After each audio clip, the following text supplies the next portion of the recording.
Today we're here at 468 Forstrom Avenue in Lowell. It's May the 15th, 2009. We're here to do an oral military history with Mr. Otto. Well, today is May the 16th, 2009, and we're here with Mr. and Mrs. Lind. This is Otto Lind. And Otto is a veteran of the United States Army and Air Force, and Mrs. Lind worked in a war plant.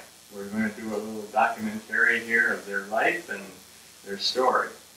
Matt D'Agostino is my grandson, and Matt is going to run the camera for us. And he'll also chime in from time to time to ask you a few questions. So we'll just have a little conversation. And so what's going to happen here, Otto, in Virginia, is that we will be doing this documentary. It will be kept in our museum, in the archives of our museum, and it will also be made into a second copy, and that will be in the lending library at the museum, so it can be there. Part of the military part of it will probably be taken by Grand Valley College, and they will take excerpts out of that and make a little documentary and send that to Washington, D.C., to the Library of Congress. So it will get sent around the world a little bit, and we hope that you will enjoy it also, because we'll see that you have a copy of it. And the Lowell Area Historical Museum is very honored to have you take the time to do this with us. And so we're going to just have a fun little time this afternoon, okay? First of all, I'd like to talk to you about your ancestors, and we'll start with Otto. And you tell me a little story about your ancestors, where you came from, and your father maybe and mother's names and so on. Well, I was born in Germany in 1920, and we lived in Hettenroth, Germany, which was near, what was it? Heidelberg. Heidelberg. And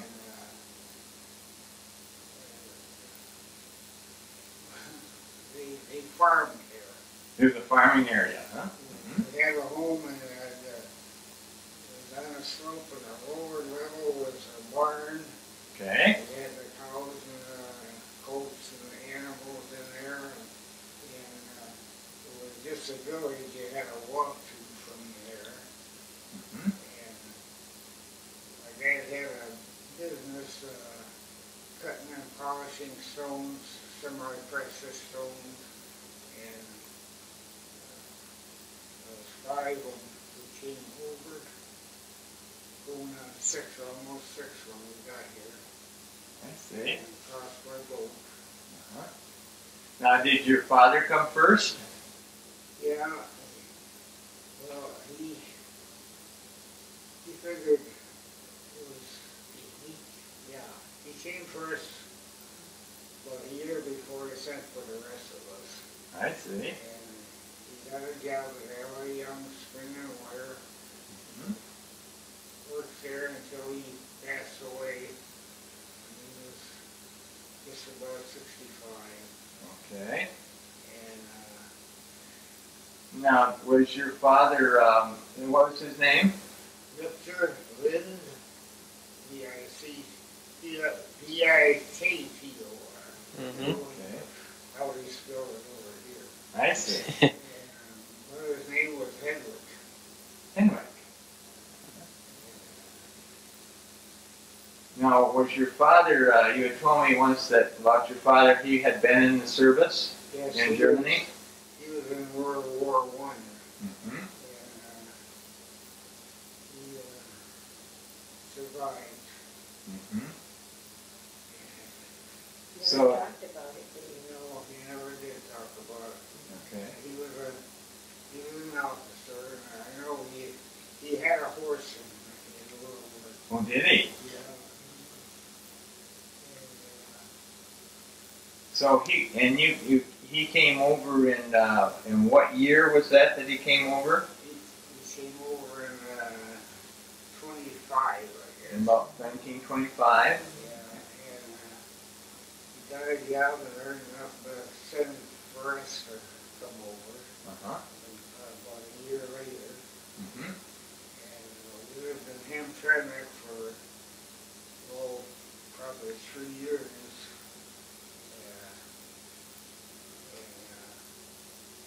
So basically, that was just shortly after the war was over. He came then. Yeah. What do you think made him decide to come to the United States? Well, he knew how bad it was over in Europe at that time. After the war, they didn't have enough food. That's one thing my folks did all during the war, was send. You're mixing up your words. Okay. Send things for World War II, so they had something to eat, Oh, sure. Because they knew how bad it was during the First World War. Right. Yeah. Okay. Mm-hmm. Yeah.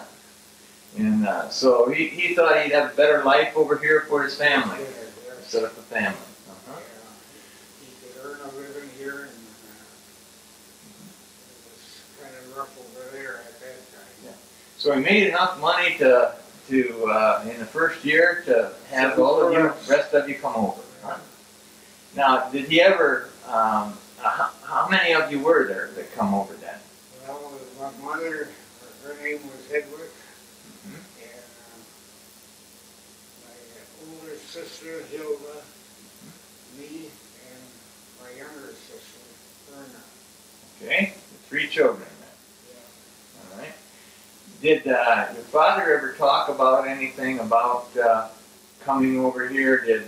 Was there any discrimination, or did he have any problem with that, being that he had been a German soldier? No, he never had any problem. He was accepted well.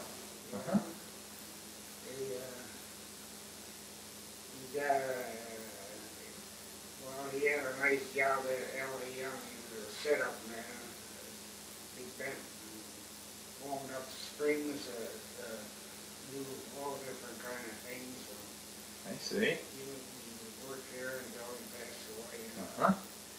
Now, you came over. Do you remember the boat and when you? Oh yeah. Okay. We had a Tell me a little ride. about that. Came in the fall, and it really got so rough that people were sick, Oh. Fever. Uh-huh. How long was the boat ride actually? It took about 7 days. 7 days, a week. Hmm. Now, you remember seeing Statue of Liberty when you came into the United States? Yes, we came through the Ellis Island Uh-huh. and traveled to Detroit by train.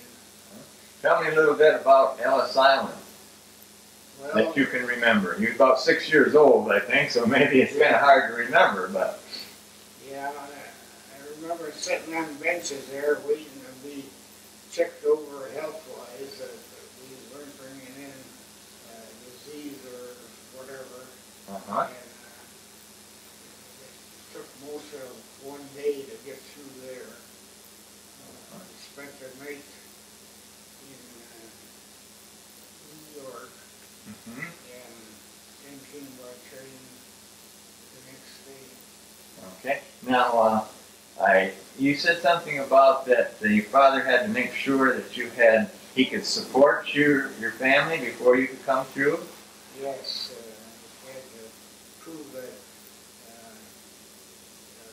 he could take care of us. Uh-huh. We didn't have any, I guess they didn't have, what do they call it when they support him here? Yeah.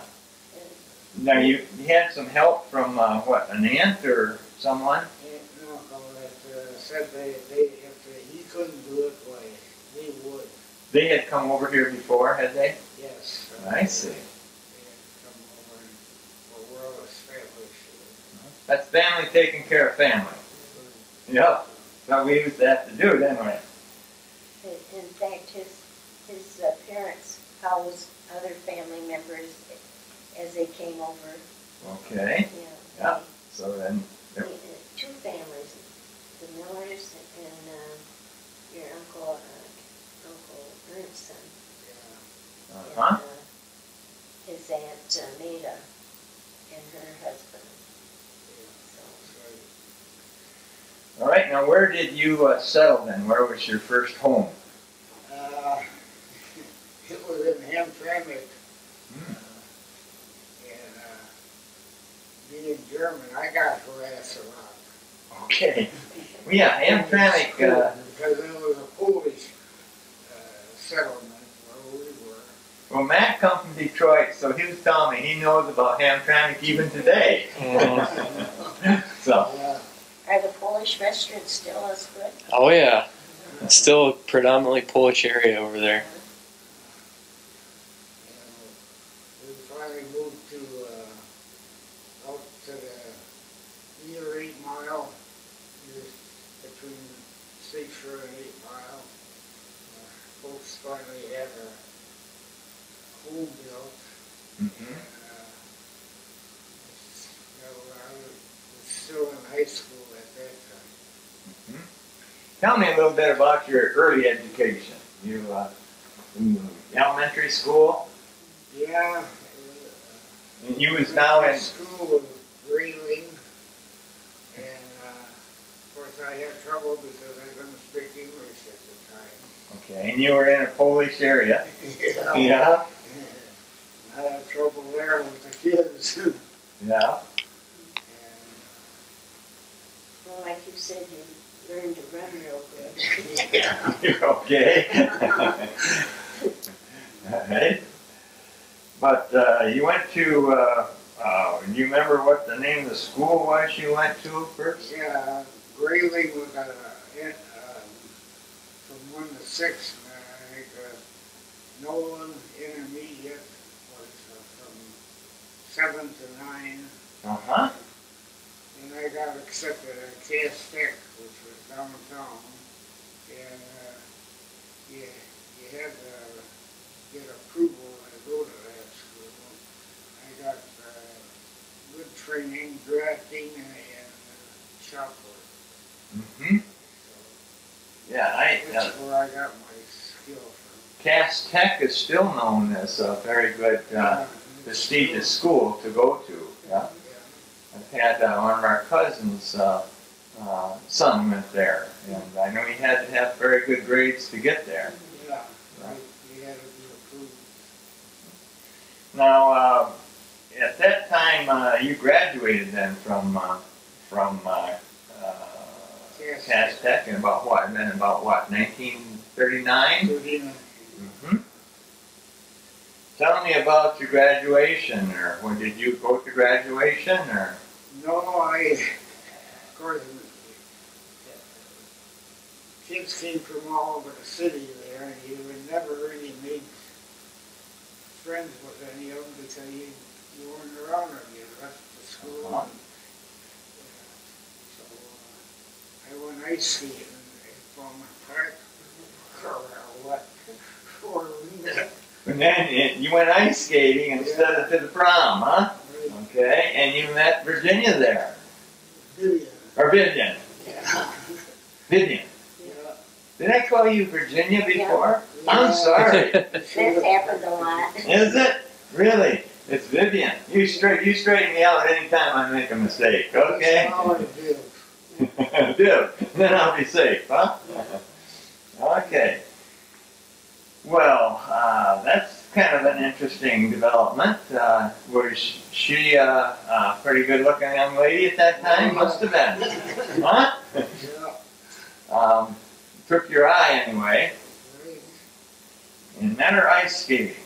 I think that's kind of neat to remember.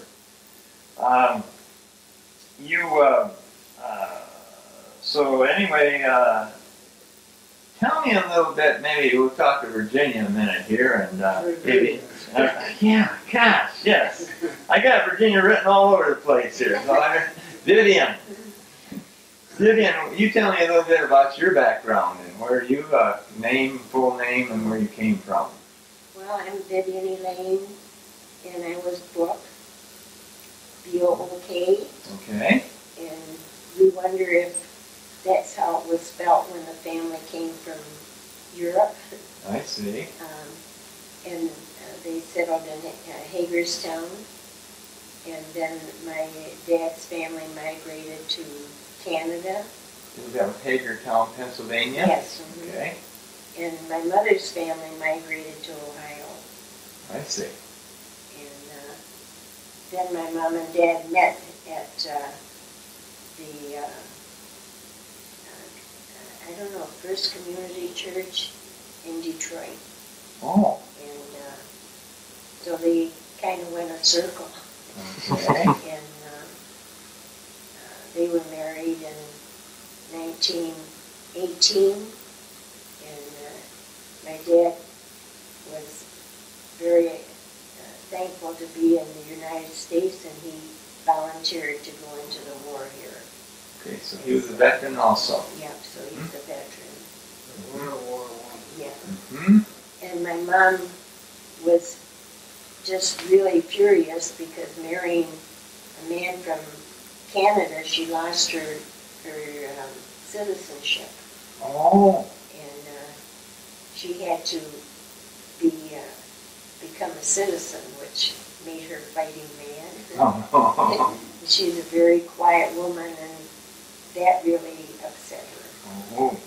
But they bought a home on Waverly in Detroit, Mm-hmm. and we lived there until I was 18.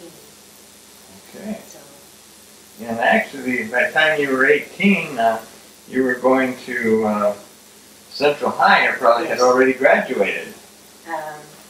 well, they stayed in Detroit until I graduated, and then they bought a farm out near Port Huron and moved to the farm.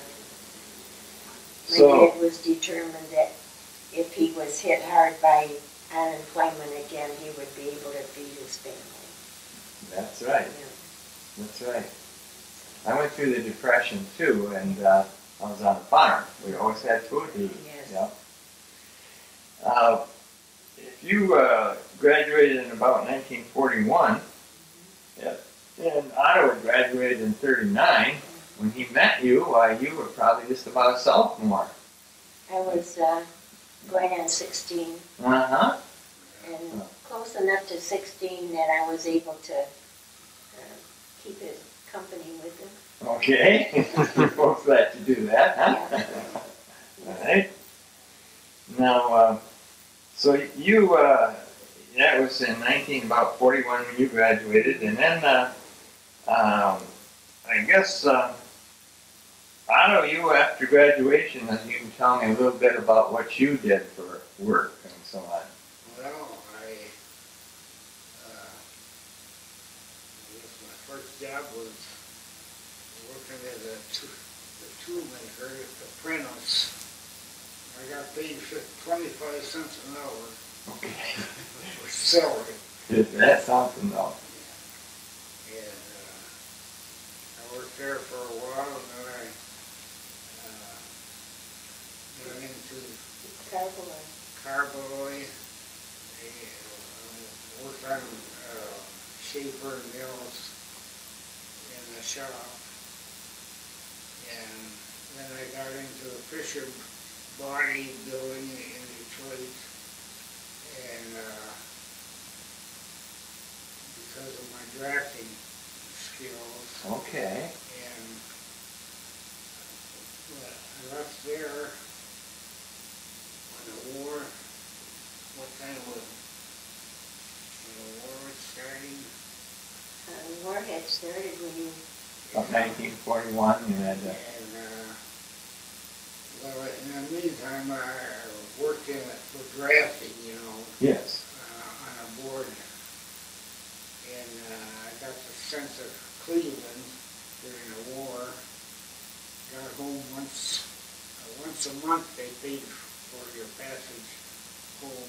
And tell me how you came. You put your car on, I had a car at the time. Uh-huh. Drive the car on the boat, spend the night sleeping. When you woke up in the morning, you were back in Detroit from Cleveland. Okay. Where I was working at the time. And then I suppose you went to see Vivian. Yeah. Uh-huh. We were in, put the car back on the boat Sunday night and ready for work in the morning. Monday morning. When you got there. Uh-huh. That's a little different transportation than what we usually think about, you know? Yeah. I actually, I got drafted. I was there about 2 years, I guess, when I got drafted. About 1943, huh?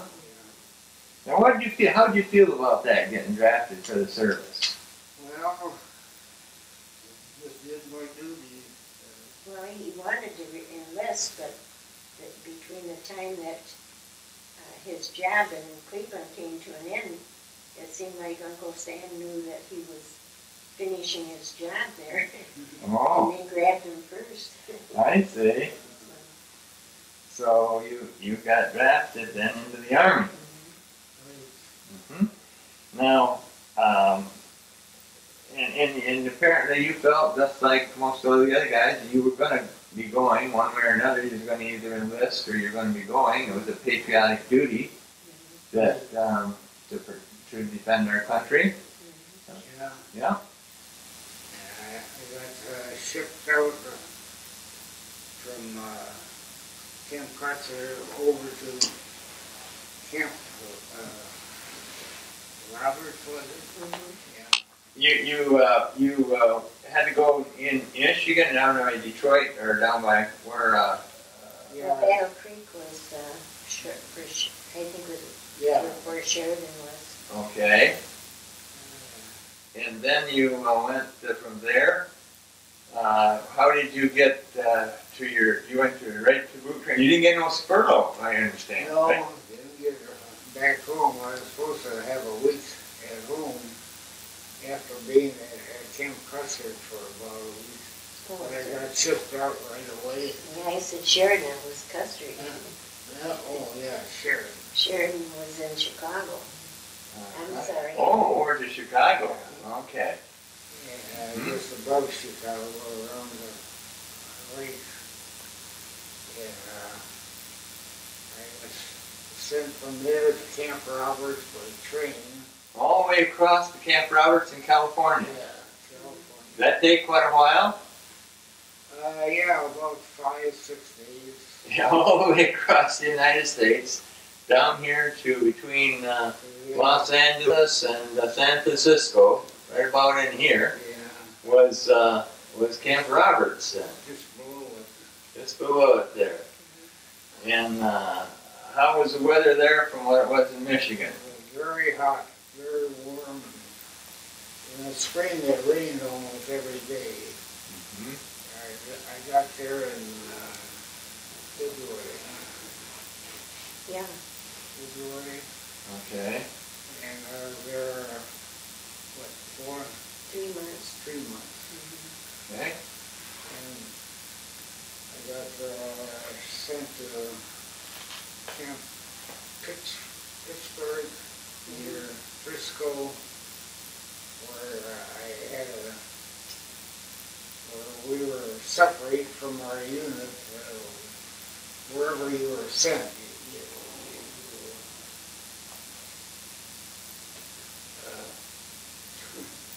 I got sent up to, separated from the outfit, I was sent up to Seattle. Up here at the northern part up in here, huh? Up to Washington, huh? Yeah. To Seattle. Yeah. Okay. What was the camp there? Camp.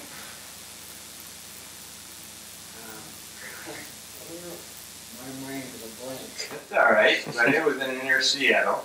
And then did you ship out of there then, shortly? I joined the fighter control squadron, and what their job was keep track of all the planes in the air. Uh-huh. and they needed a draftsman, so that's how I got into that outfit. I see. Now, that's about the time that all the guys are going to be deployed either to the South Pacific or somewhere else? Yes. Well, that was at Camp Roberts. Camp Roberts. Or was it down there already you got your... Not Camp Roberts, from Pittsburgh. Okay. It was interesting because in rereading letters, he said something strange is going on because my cotton clothing are being taken away and I'm getting wool. Oh, getting the wrong different kind of clothes. He says, maybe I'm going to Alaska. Huh? You already knew where you were going, huh? And sure enough. Yeah. We were shipped to, what was it, the island? That too?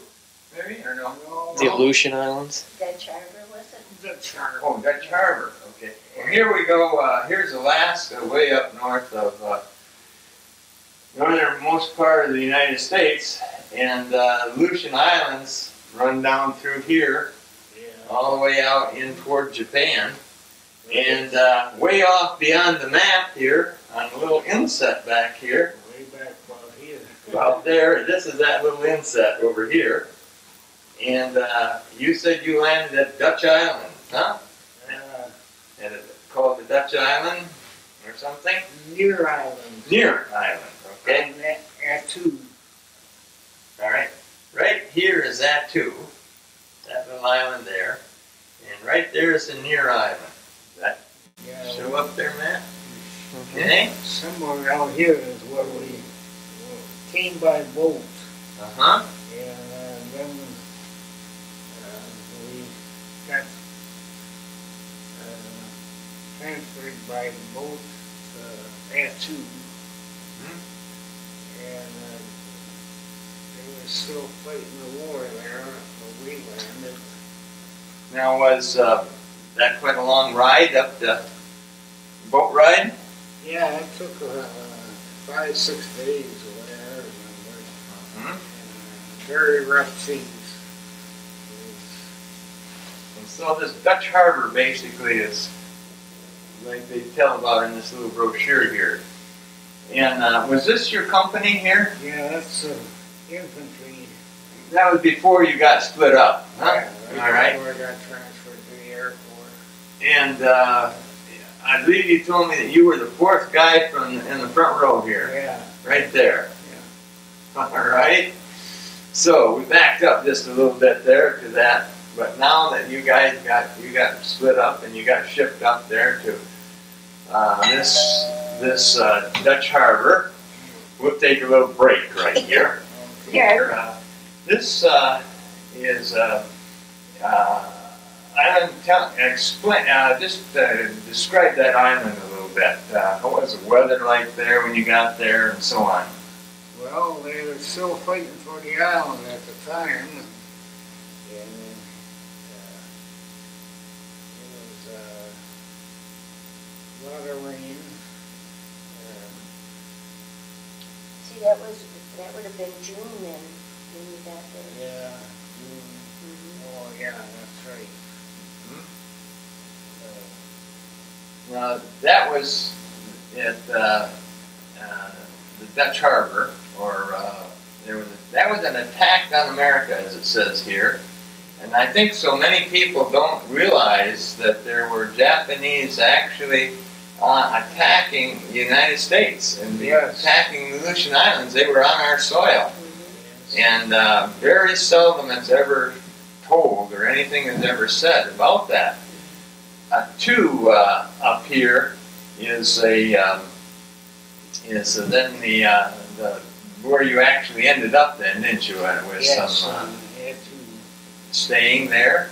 Is that where they had boats came in at the dock here, bring supplies in and so on? That's where we embarked. They built a fire strip out on the very end over here where it was level. They had a strip there, and a strip on the end where we had fighter planes. And they were what? Usually P what? P-40s and P-38s. Okay. And later they had bombers on around the Massacre Bay. And they had a big airstrip there. Mm-hmm. That's where they had quite a battle to take over the island because the Japanese there was over 2,000 Japanese killed in that war, and That battle there. 500 and some U.S. soldiers lost their lives. And it was toward the end of the battle for that too when we moved there, Mm-hmm. we transferred there. It was known now as the forgotten battlefields of World War II, Yeah. and would be interesting to go up there and visit that area again now. We would, yes. Yeah. So, anyways, so you were up there, and what did you tell a little bit about your living conditions there? How did you? Well, winter it got pretty rough in the winter, but we had lots of snow, and we had what they call the willow law, which would be a storm that lasted probably 5, 6, 7 days At a in a time? row, Oh.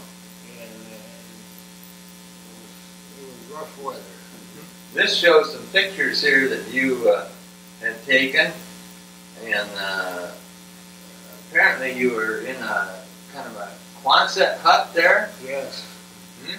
We were located up here above the airstrip. This mountain background on a slope. We had a dig and blast out stuff for to build to set up. Well, we were in tents to start with. Then Oh, yeah. we built our Quonset huts. Mhm. And I had to dig in on the side of the hill. I had to set them up and Looks like that, and it wasn't a lot of snow at that time. no. Okay, but then in the summer. But then that was in the summer. But then it came winter time, Yeah. and here's a picture that he has of the telephone poles, and they're almost. In fact, you got some pictures where a guy is sitting right on top of the telephone pole. It's up even with the snow, and then another picture here. Here he is sitting right on top of the telephone pole. You can see one of the wires going down here. That's how close it was. How much snow there was there.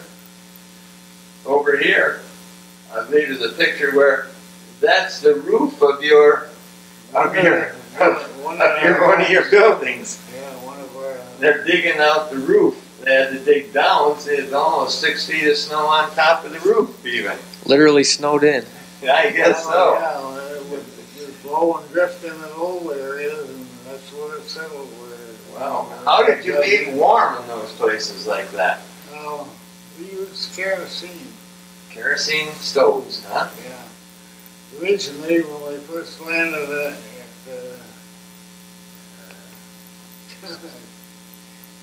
what memory? And then too. No, before we moved out on the end, Uh-huh. we heated. We were in tents there for about a month before while the battle was going on, and before they shipped us out. And we were in tents with a coal stove. Oh, you had coal, pushing coal up there, huh?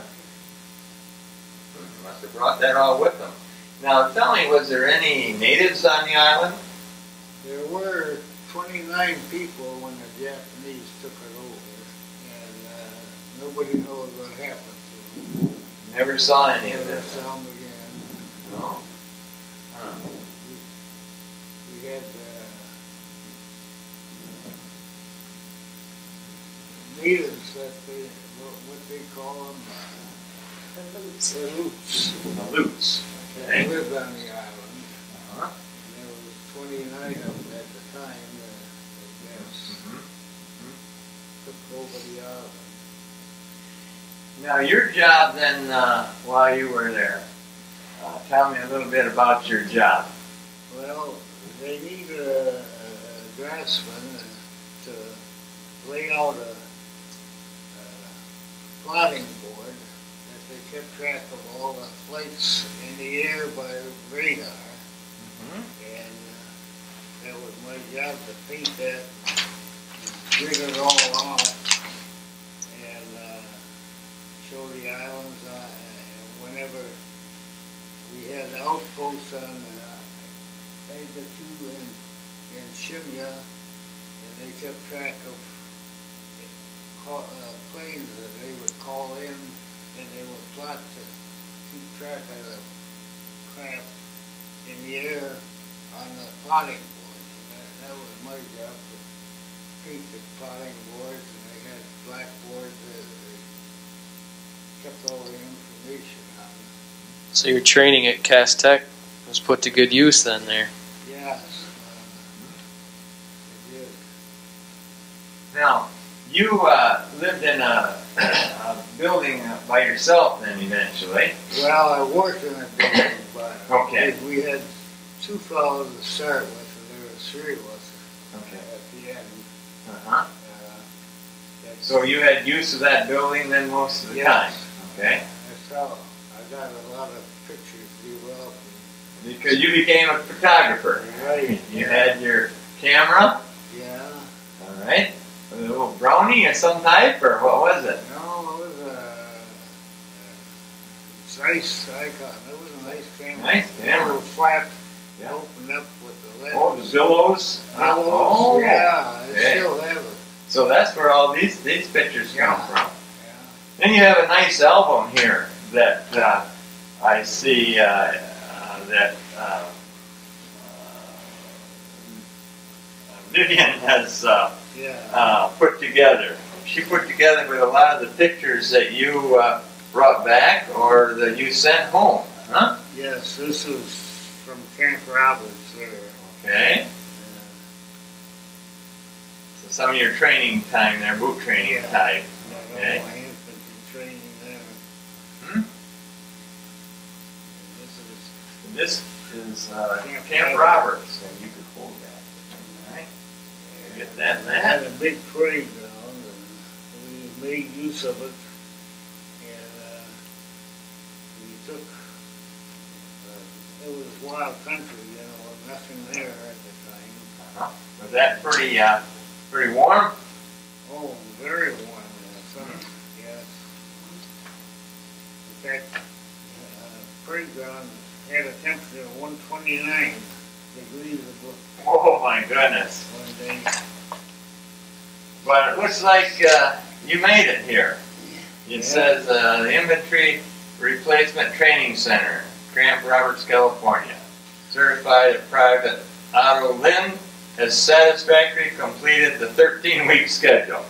All right. And that was March 8, 1943 to June 5th, 1945. Okay. That's what we talked about. Then you went on up, was sent on up to the island. Well, sent to Pittsburgh. Yeah. And there they separated wherever they could use you best. Yeah. I got sent up to Seattle, where I was transferred into a 58 Fighter Control Squadron. And their job was to keep track of all the planes with the signal corps. They worked together. Hmm? And they kept track of all the planes in the air, so my job was painting the tables and chalkboards and Charting. Starting of the plane. Yeah. Now I looked at the pictures here, and it looks like there's a little bear there, but that's a puppy, I guess. yeah, Huh? that's a dog. Somebody had a mascot. Somebody got a dog somehow. Okay. Did you see this picture here of the of the salmon. Apparently you went fishing. Oh, yeah, I came up the river, a little stream there to spawn, and boy, that was good eating. Okay. You take them into the mess hall and they fry them up for you. Alright. Well, that was one thing. Kept a little time, passed a little time away, huh? Yeah. These are all some more pictures of guys out on just doing a little R&R, I guess. You had a little time off, huh? Yeah. Must have been in the summer. This guy's got his shirt off here. Yeah, it got warm in the summer, but we took advantage of it.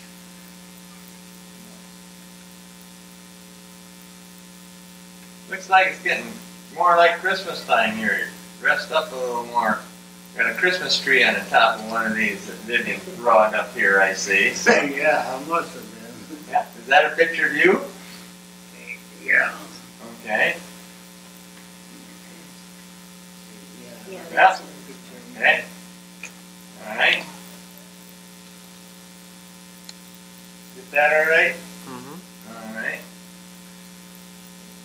This was an enlarger I put together and made myself because I had to use it hot at night.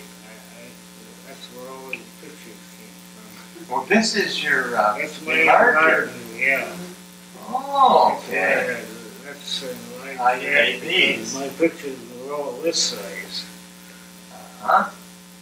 You see his enlarger there, Matt? Yep. I had a little lens that I used to, by moving that up and down on the post, you could enlarge it to different sizes. Uh-huh. I used to be, I frustrated little photography too, and I had an enlarger that I bought, you know. Tried to make my own pictures. Big lamp in there that, Put the image down on yeah. the paper. Paper. Well, you were fortunate to be able to get all these pictures, because anybody else that I've interviewed has never had as many pictures as we had, as you have. That's I kind of neat. had use of that night. What else was there to do there? There you go. Other than getting a poker game or something like that. And underneath here, Matt, it says a mustache close up. There's a little bitty mustache there, but I guess you could qualify that for a mustache, huh? Did you see that? My comment was take it off. Take it off when you sent that one home. Didn't you think that would tickle a little bit?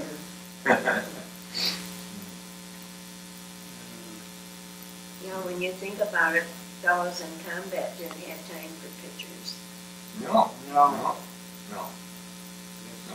You were kind of fortunate the way it ended up that you had gone to Cass Tech and had gotten that training. Yeah, that sure was. That's probably a lesson for a lot of kids. You know, every opportunity you get, take it. It might be the thing that you really get into and can do and will help you, and never know how it would change your life. Right. Now this looks like it was your plaiting table. Yes, that's a plotting board. You had a big oval table there and 8 by about 16. feet long, huh? Yes, and it was all gridded off. Can't pick out the albums on there. I think maybe we'll find another one here. We'll see if we do, but Yeah. when we get further on, we'll see if we find one here. You got these marks. Yes, I have. Maybe we could go to those now, and they might, we can mark one of them somewhere. You know, because these are the pictures that had been censored, he couldn't send home. Well, these are pictures he could not send home. Now, I wonder why these were censored and the others weren't. Well, they showed the airstrip and the Oh, okay. in there. I see. Now I see you're smoking pipe here. You took up pipe smoking. Yeah. Did he smoke a pipe before he left? No. No. Yeah. So he took up another He got a was mic? toying with it. Well, was he? Yeah, under objection. He had his he got his mustache and a pipe, huh? After he left the influence of Yeah. Vivian. That's a quite Yeah. Here's a big butt. Here's a good picture here. Yeah. Okay. Get that one all right. Mm-hmm. You're you got two stripes here. Yeah. I wasn't even supposed to be in the outfit, and that's what I wound up with, as being a corporal, and everybody else is sergeants and on up. But there was no more people there for you to. No, I wasn't even supposed to be there, but I lucked out. You know what's This amazing? is the island of Shamra. Shimmy. Shima. S-A-C-M-A. Simya. Shimmy. Okay. And it was 2 miles wide by 4 miles long, and they had an airstrip right down the middle. And Oh, you can see it going right down through here. Uh-huh. Okay. These are all little places probably where they could take care of planes and repair planes and huts and service them and so on. And huts. where the fellows lived. When we lived in those. Yeah. Okay. Here. All right. Didn't you say Shimei was 400 miles from Russia? Yeah, about that, roughly. That's how far out we were. Here's a picture here of the 58th Fighter Control Squadron. Okay. Are you in that picture? Probably. Huh? I think you're all raising hoopy there. Looks like a motley crew. What does she got on there? Hoopy was raised, she said. It's There was some kind of celebration anyway. Uh-huh. It's interesting that his squadron was 350 men, and he didn't. They trained in Florida for a year, and then he joined them in Seattle. And the guys, when we'd meet, they'd always say, "Now, where did you come from?" He just got a transplant, huh? Yeah, they were really close because they had lived together for a year. And you were not. So he was kind of like an orphan. Now, it did say about what this celebration was. It says the ending of the first year in that too. Oh, okay. Okay? That was worth celebrating. That was worth celebrating. Made it through 1 year. Okay. No, I don't know. It's like you're doing a little KP duty here, it says. Yeah. You got that once in a while too, We huh? did that. Okay. I guess most every guy that was in the service Take got your some turn then. KP. Yeah, Yeah. once or twice. This is the plotting board again. Uh-huh. I think we'll find some good plotting board pictures here somewhere when we get through it here, where we end up.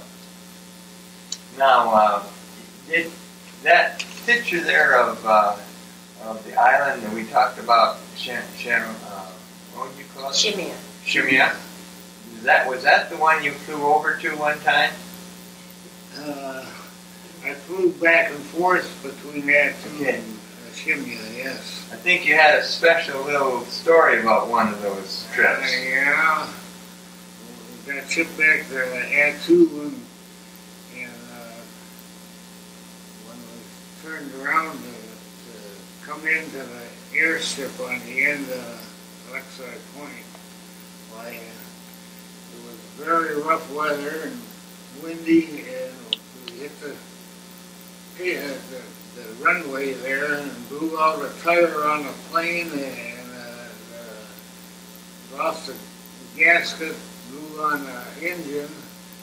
Wow. And we bounced back up and had to take another pass at it. With a bum engine and a blown out tire. Wow. Flat tire. And there was 3 of you on the plane, huh? Yeah. And he said, looking out the window, it's really creepy to see the ambulances and all the activity rushing out to help you when you crash. Yeah. Oh. I was sitting in, it was only a single engine plane, and I was sitting in they were sending stuff from chimneys. I had two, and I was sitting on the boxes there. Nice. I wasn't even tied down. No seatbelt. Oh. So how did the landing go then? Well, we did sit down without too much problem after that. You actually without tipping the plane over or anything? Yeah. Huh? Must have had a good pilot. Even with Yeah. a flat tire, yeah. Huh. It was a rough landing. And a goofy engine. And he still did it. Yeah. I think there's probably a lot of those heroic stories of landing some of those planes. The way they moved them sometimes was pretty creepy. Now this looks like a single engine plane here. Is that a Oh yeah, that's a P-40. that's a We had P-40. P-40s and P-38. P-38. Yeah. Yeah. That was a fighter plane then, Fighter wasn't it? planes. Now was that similar to the Japanese Zero? Yeah, I guess it would be equivalent of that. Now were you ever bombed there on the island when you were there? Yeah. Or Well, anything attacked? yes, we were bombed one time, and I got pretty close. In fact, that's a piece of shrapnel from there, Okay. one of the bombs Oh there. yeah. It didn't hit Boy, that anything. is rugged, sharp stuff. This is just the edge of a bomb. It's going to blow it apart. If that hits you, a piece of that hits you, it cut really bad, wouldn't it? Huh? Yeah, sure would. Wow. Be all kinds of pieces, little pieces, big pieces. Well, that's all I could find. It left a big hole in the ground, Wow. about the size of a garage. Oh my goodness, that's a pretty good sized bomb. It was. And that wasn't too far from where your huts were? Very close, too close. Why they were bombing us up there, I don't think they were too good at aiming. Yeah, they- had the airstrip. They could have done a lot more damage. They were so high you couldn't see them. Huh? It was that night. Looks like See all the artillery going up. Man, it was loud. lit up the sky, Right huh? up the sky. Now, what is this? A two-engine plane here Yeah, with that's- a double tail behind it there. Well, that's a B-38. B-38. Yeah. Okay. Was that classified as a bomber or a fighter? No, wait, is that's a bomber. Uh-huh. It's only a single fuselage. The B-38 has Two. two, yeah. That's when I came back to Dutch Harbor. I sat on the bomb bay door. You could see the crack. You could see the water and the ocean Oh. back when we got shipped for going home. We hope they didn't open it up then. Sounds like a safe ride. Yeah, that's how I got back to Dutch Harbor. See the waves down below. Looks like this is maybe a PX or something like that. A pretty Yeah. good sized building. Yeah, I think that was our theater they added toward the end of the war. Is this a dozer? Yeah, Got some tracks on it here. Yeah. Engine. Yeah. Everybody's sitting on it. yeah.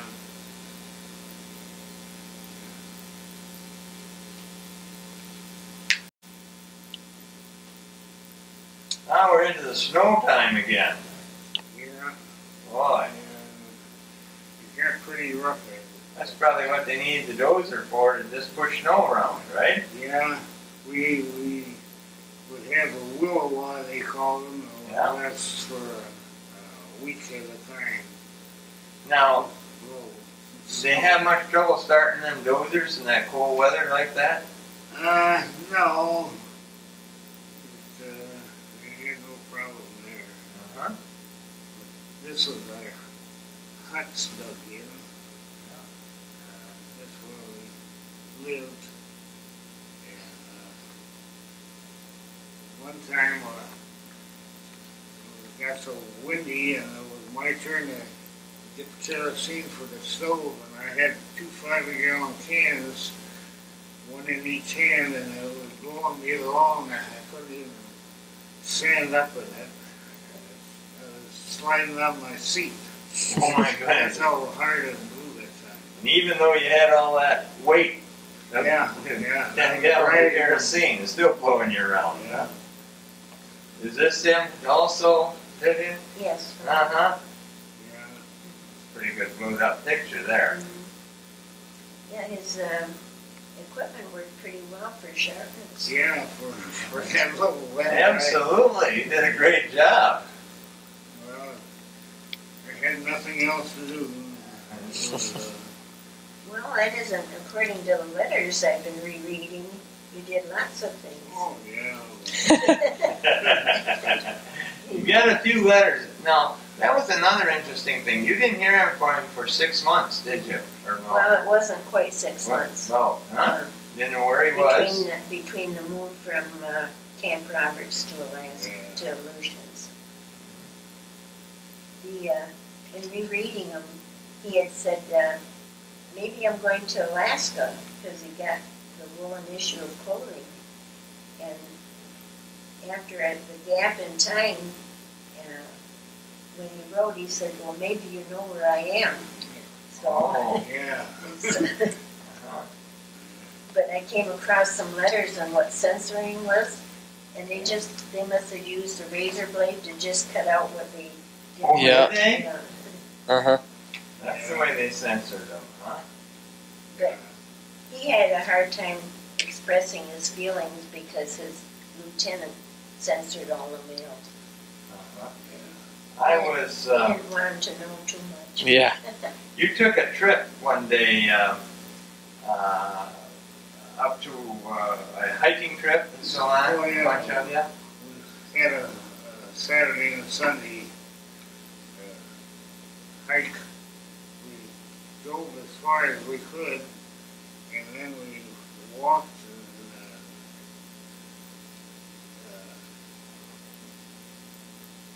and took about a day to get there.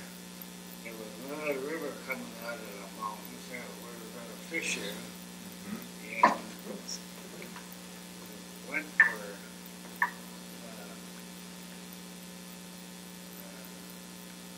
what was the fish? Trying to get Salmon or? salmon. Uh-huh. I came in the spawn, and well, we didn't get any salmon, but reading her letter, we got a lot of other fish. Oh. Walleye and Trout, Several maybe? different kinds. yeah. Okay. And they cooked their fish and their potatoes, and Oh, the first yeah. time the guys made coffee, he said it was horrible. So one of the guys made it, but he didn't know what he was doing.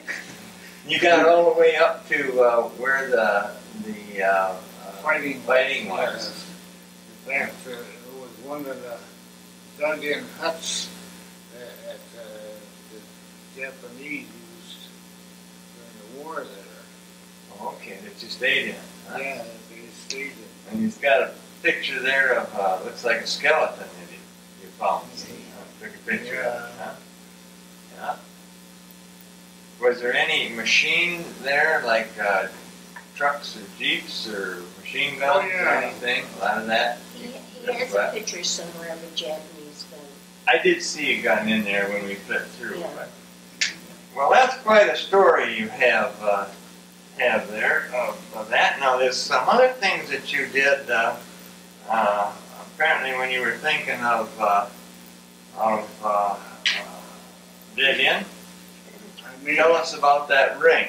I made a ring, a piece of aluminum, I think it was from a prop. Top of an airplane. Yeah, Japanese plane. How did you get to that Japanese plane? I got it through the not by getting to the plane. I don't know where it came from. Oh, I It see. was somebody else that, got a prop and cut it up, and I got a piece of it. I see. This is what I made out of ivory test that I got out of the PX. Pick that up and show Sailboat. Huh? You cut a little slice right off the end of that. Gotta keep Whoa, it this somehow in the, keep your sanity up there. Picked up a lot of hobbies when you were there, huh? Yeah.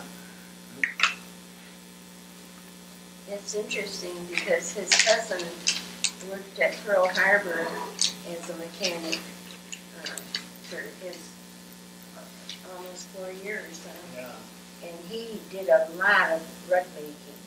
He made beautiful rugs. Really?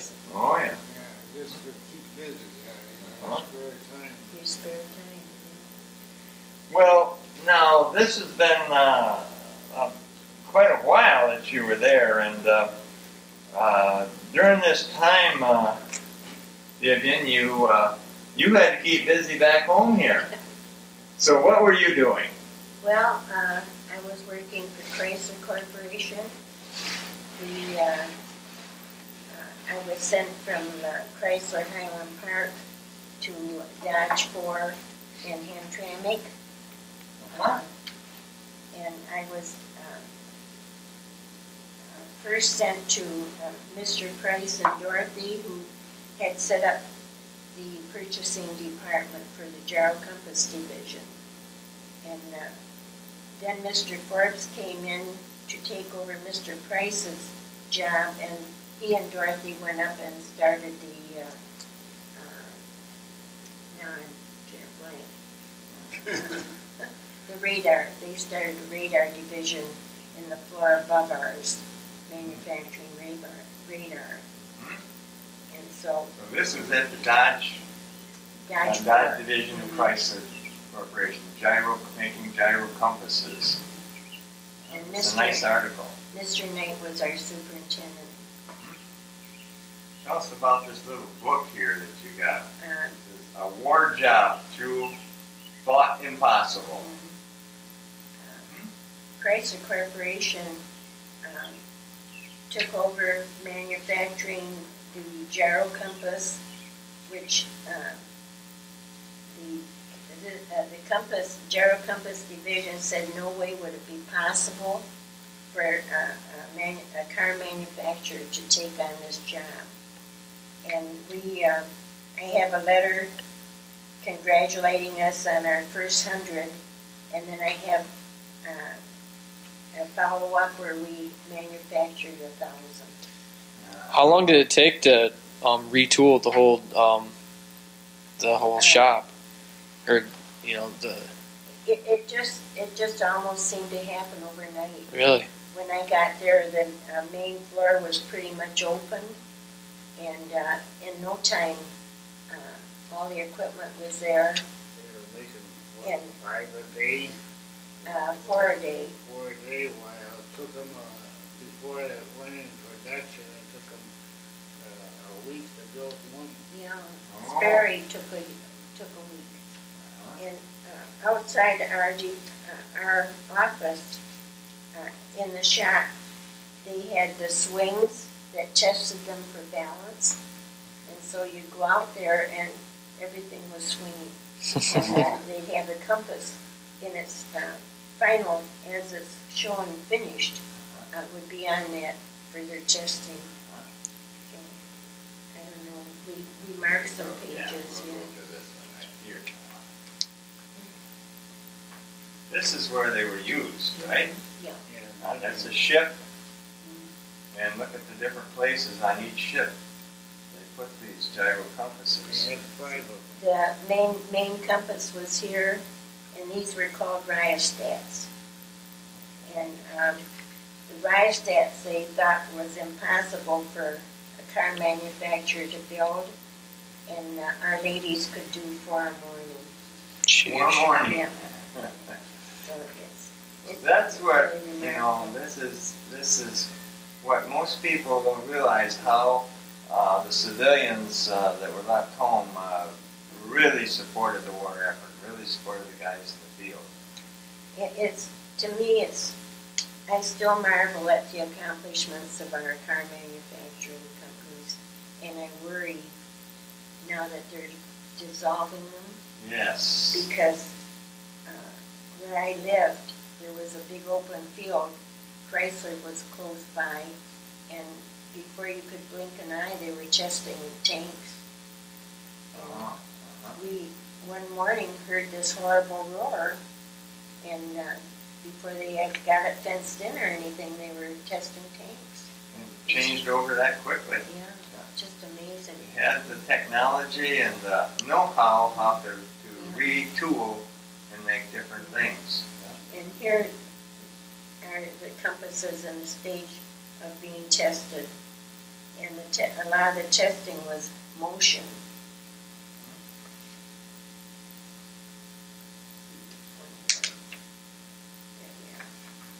There's one on the brig of a ship, evidently. And actually what was amazing to me was the size of our department, that so much was accomplished. It was one big floor in a building in Dodge 4, and they managed to accomplish all this. Well, that's a really neat story there. This shows some of the Dodge news that Dodge builds a great new Army vehicle. And it wasn't the only thing that Dodge did, only the gyros, but they also did other things. Of course, here it shows it, and then it also shows ships of it. I think it also shows the tanks. Yep, down here's the tanks for the Yanks. I can remember hearing that. Tanks for Yanks. Yep. But we, soon after the bombing of Hiroshima, our whole department started to dissolve.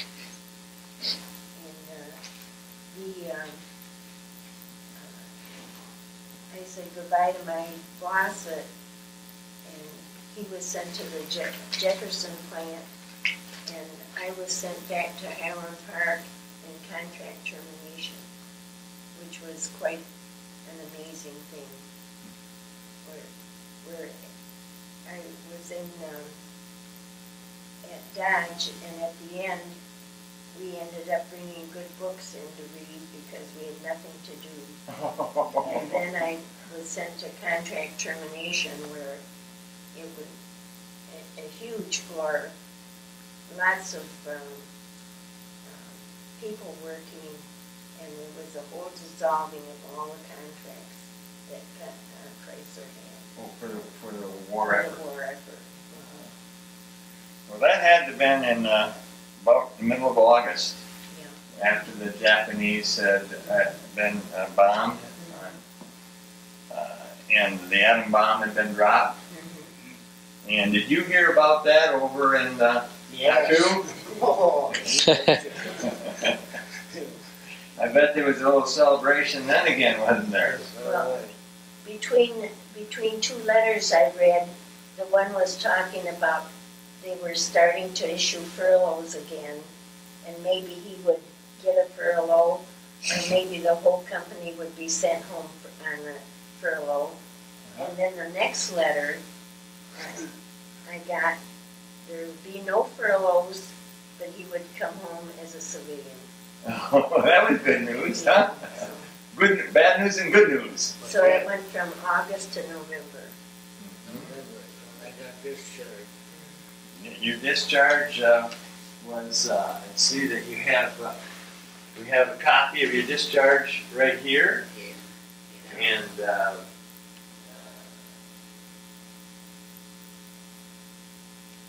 you had the Victory Medal, the Pacific Theater, and there's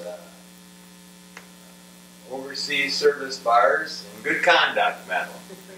So I guess he wasn't too bad then. He didn't raise too much hoopy then.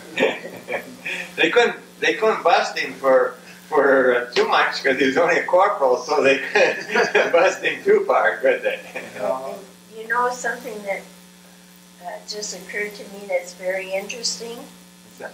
He never could join the Veterans of Foreign Wars. Yeah, I Well, you tried couldn't. to join them at one time, and I wasn't over on foreign land. Oh, Because you were because you were still in the United States. born in Germany, you couldn't join the. No, because he was stationed on U.S. soil. Yeah. How was that now? Because Oh, because you never Veterans was. of foreign wars. Oh. It wasn't a foreign war. You never left the United States. Yeah. You believe that? I can't believe that. I did. we- You could join the American Legion, no problem. No, Yeah. You could. The VFW is different than the American Legion. oh, that's right. Yeah. Because we had 2 or 3 different friends say this is impossible, and then they would go through their division Uh-huh. and never, he'd put in the application and It everything. was there. not foreign property. Never was in a foreign war, so you couldn't be a foreign veteran. I'll be there. We thought that was quite a technicality. I think so too. I think so too. Yeah. Well. So, anyways, you mustered out then November 1945 out of the service without ever having a furlough. And Vivian, you never saw him as a Civilian. civilian, other than a civilian. Oh, Yeah. as a As a soldier. I know someone asked me, well then, why did he get married in his uniform? And I said, because he didn't have any clothes that fit. You know, he had 4 days. Time to cut discharge out home and we got married. Yeah. I know you got a few letters, and they were this Vivian book here. You don't have to open them, but I know that I'm told anyway that he never had time to ask you for engagement, to be engaged. And here you met in 1940. About 41, and here it's getting to be almost 1945, or no, yeah, you met ice skating, didn't you? We met in 39. December 38. 38. 38, okay. 39. Yeah, 30, whenever you When graduated I from. graduated. We Graduated. graduated in January, Oh. and it was your prom that you skipped, not your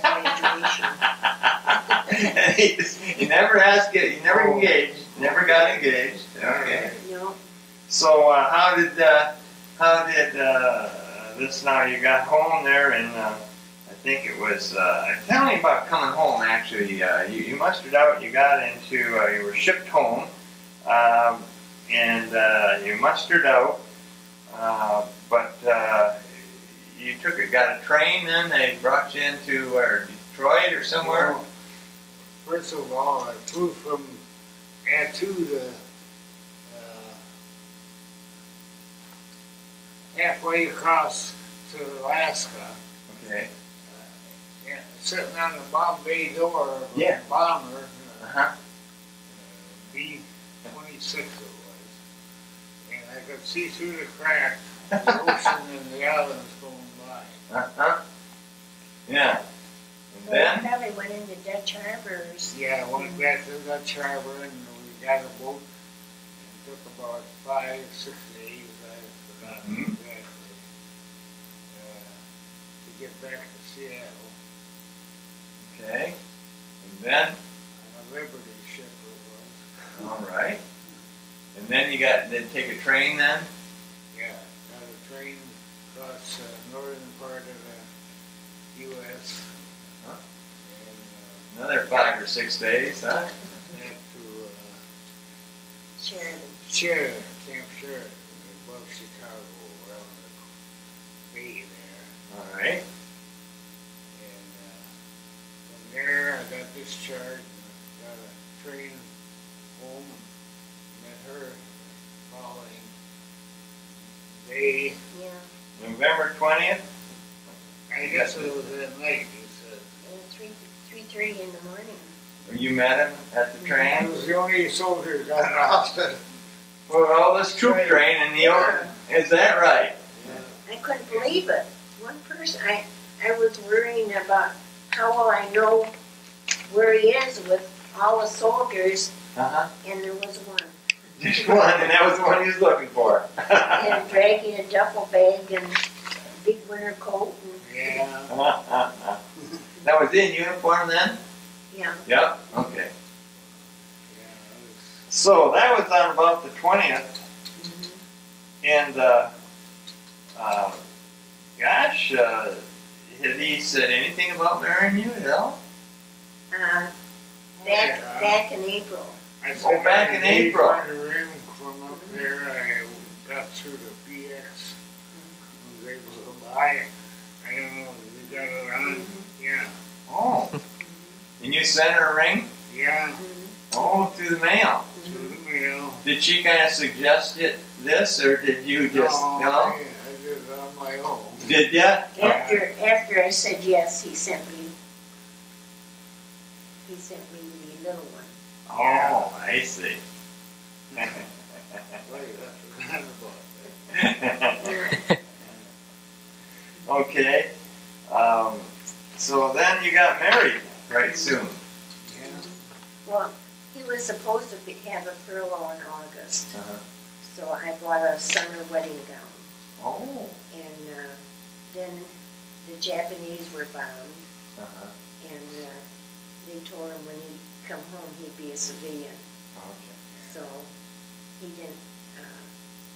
So we were, That's when they gave up. so we just planned to marry when he got home, so we could have some time together. All right. Now tell me about your wedding. Did you was there a big wedding or little wedding, or what did you? Well, it was big for us. Yeah. It was big for him. It meant a lot anyway, didn't it? He said, I don't want to just go off and see a preacher, but when I told him 100 people, he almost fainted. Oh. He wasn't ready to, when he got home, to encounter a lot of people. Yeah, it must have been. That was, now that's an interesting point. Yeah, Too. yeah, because Right.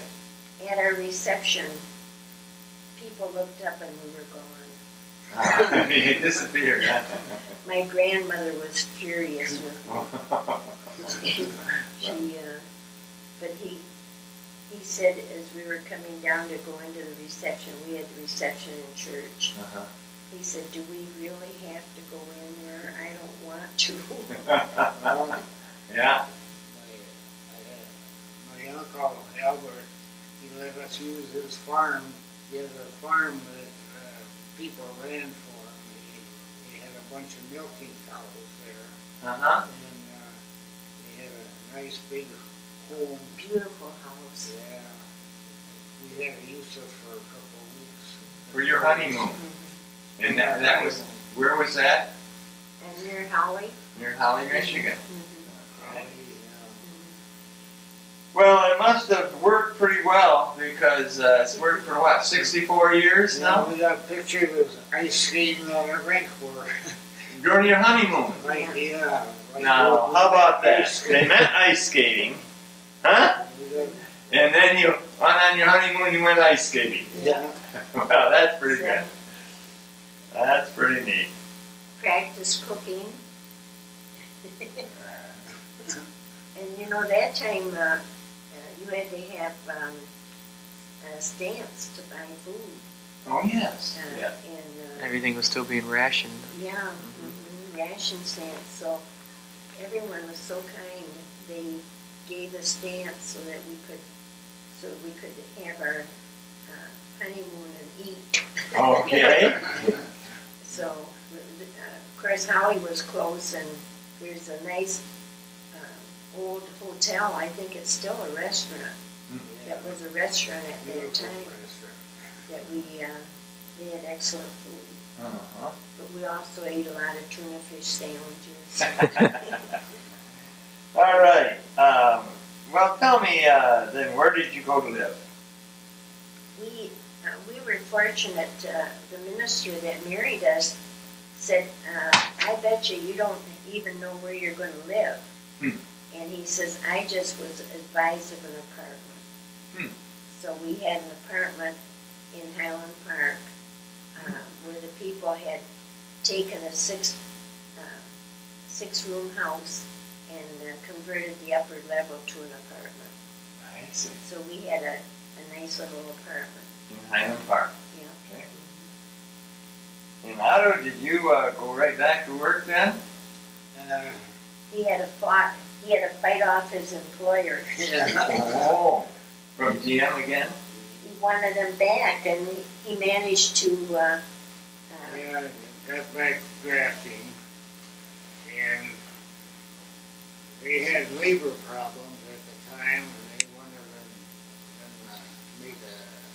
join the union, you know, and they didn't want to join. So I got laid off, and the owner also had a shop, manufacturing shop, that he asked me if I wanted to work in the shop while this was going on, and I said yeah. So I never got back to drafting because I did the working off my hands and building things. I was a toolmaker, same place for 40 years.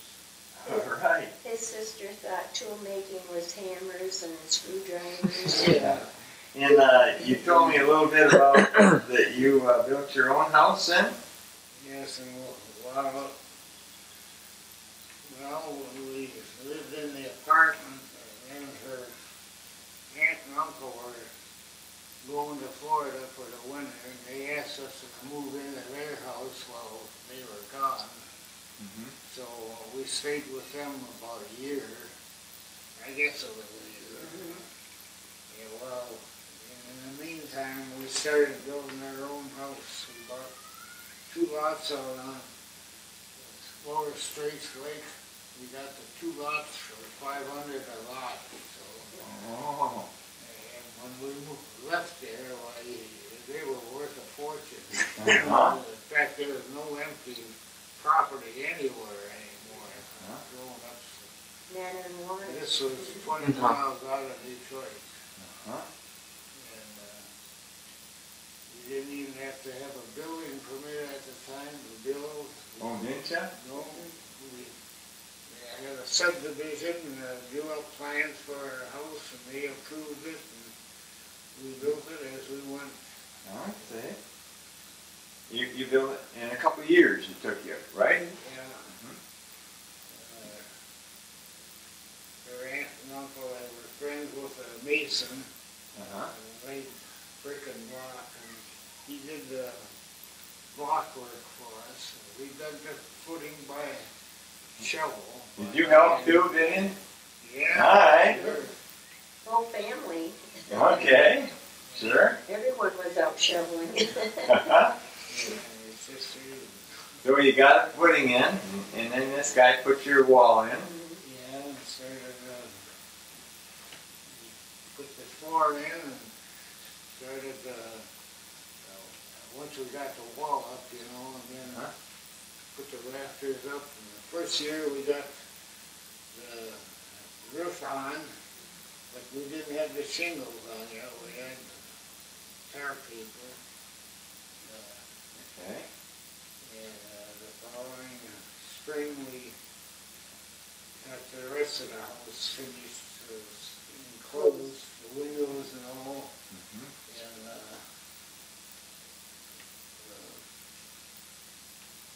we moved in.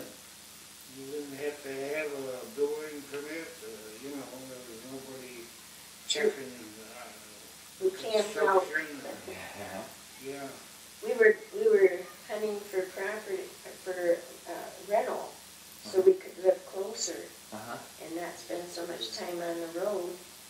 And we saw this one little house, and the lady said, we also sell it. You can rent it or sell it. Started thinking about selling it, and I said, hey, wait a minute. We'll never get our house done. So we decided to, why couldn't we move in? We had the hot water tank in and the furnace, and so we moved in and camped. Finished it right there. Set a 2x4 inside, and rafter There you go. for the attic above us, and finished it as we lived in it. So that was up until about 1948. Then you finally got it. Now, was this near Millbrook? Milford. Milford. Milford. Milford and Pontiac. And now, so and then after you got that done, you still kept working, of course, for the company for 40 years. You retired about what, 1986? 86. Now, tell me about your family. Did you have some children? Well, we have 3 children, Bob, Laura, and Elaine. Okay. And Bob is up in Atlanta, south of Atlanta, Michigan. Okay. And he likes open country and deer hunting, and he has 40 acres surrounded by state land, so kind of reclusive. And Laura and Roger are in Frankfurt, and Elaine and Bob are in Grand Rapids. So, and we have 6 grandchildren, and actually 8. We have 2 great son-in-laws now. Oh, okay. What are the grandchildren's names? Grandchildren are, oldest is Stephanie, who lives in Wyoming. Okay. And then there is Timmy and Dave, who are in Traverse City, and Chris and Heather that are in Traverse City. And then Joel and Katie, who are both in Grand Rapids. Joel's attending Calvin, and Katie's attending Taylor. And then a little granddaughter, 5. Okay. Who's in kindergarten. Now, our grandkids range in age from 36 to 6. You've had grandkids, little grandkids for a long time, haven't you? Yeah. Well, that's kind of neat. Now, you lived over there in Milford, and here you are in Lowell. Tell me about how did that come about? Well, I had serious heart surgery in January of 2000. Okay. And Bob was going to retire and move up north. So during that time, my kids were together, and they decided we needed supervision. Okay.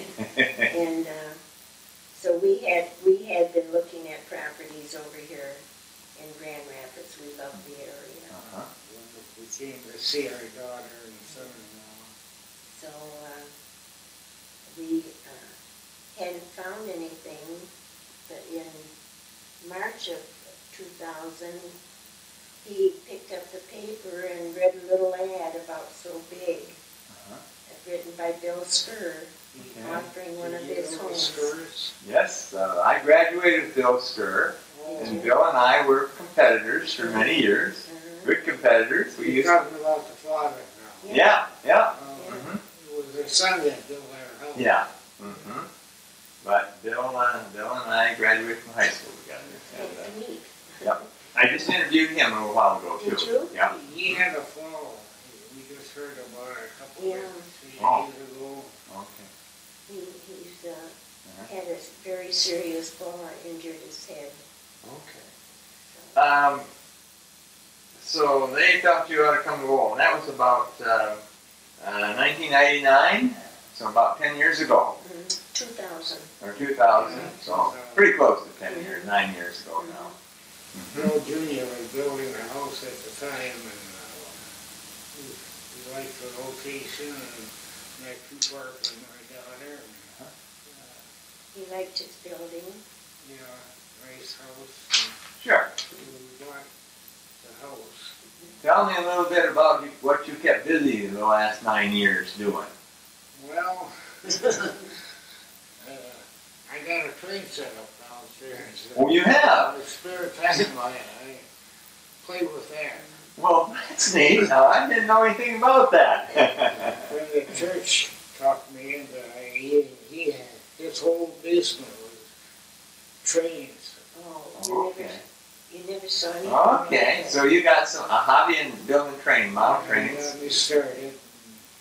I put a table. She wouldn't run. This train ran all over the basement. I took the whole thing, Uh-huh. And she said, no, you're not going to get into that. Not too bad. So I went with a HO Okay. scale, which is a small scale. Yeah. And the biggest piece of topping, I bought 5 by 10 piece of medium density fiberboard. Uh-huh. And that's what I built the train on. Built a table out of. You can take a look at it. That's a nice hobby. My brother-in-law, Bill Barber, does trains in the HO scale and has them. He's had all kinds of them in the basement, and now he has a nest, so he had to have it upstairs. And now he has one little room that he has his trains in. He builds it all up, gets it all built, and he tears it all down, builds it all over again. Another way.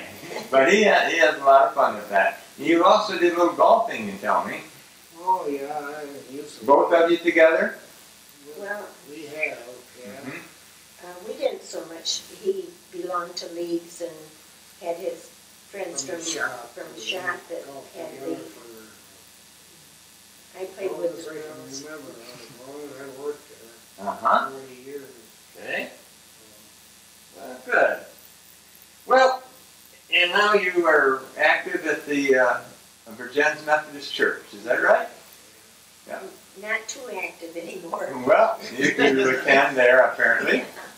But we, it's a nice church. And Nice country church, isn't it? That's what I was brought up into, a little country church Very good pass. out by Elko.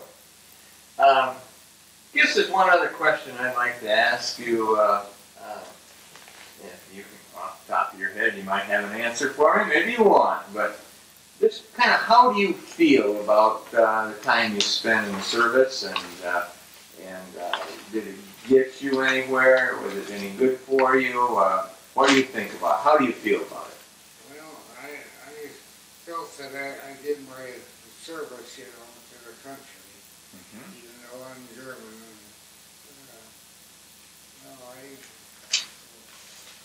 have no feelings about that, or being a good American. That's great. I got my citizenship because my folks got theirs. Yes. So I don't even have a birth certificate. You don't have I had trouble getting licensed, Uh-huh. trouble getting passport. passports. Okay. I finally got that. It's interesting because he couldn't prove, because his birth certificate's in Germany, he couldn't prove his birth. But his parents bought him a life insurance policy when they came over. Yes. When I was 6. Really? And they accepted that as proof of his being here and his age, both in Social Security and for his passport. Well, isn't that lucky? Couldn't get approved until after. I didn't know that would happen. I still pay what I love. $6.51 every year for this life Isn't that insurance. something? Now that's worth what? $4,000. Almost Isn't that something? $500 policy's worth almost $5,000 now. Uh-huh. So it shows if you save $650 A year. Yeah. It can grow. Well, I'll tell you, this has been fun talking with you both. I've enjoyed it very much. And Otto, on behalf of Matt and I, along with the Lowell Area Historical Museum, we want to thank you very much for your service to our country. Because it's because of people like you that all of us can raise our families and we can run our businesses under a blanket of freedom. In Virginia, we also want to thank you for your good work in the defense plant and supporting our armed services and supporting the war effort and your sacrifice for being away from the one you loved for so long. And we wish you the many more happy returns of your marriage. We certainly have appreciated your being here. You too, Matt. It's been fun. Okay, thank you. And the reminiscing has been great. Give you a chance. The following oral military history project is a series of documentaries in association with the Lowell area men and women who proudly served and sacrificed part of their lives to preserve the opportunities for all of us to build our businesses and raise our families under a blanket of freedom. For reservations and more information, contact the Lowell Area Historical Museum at 616-897-7688.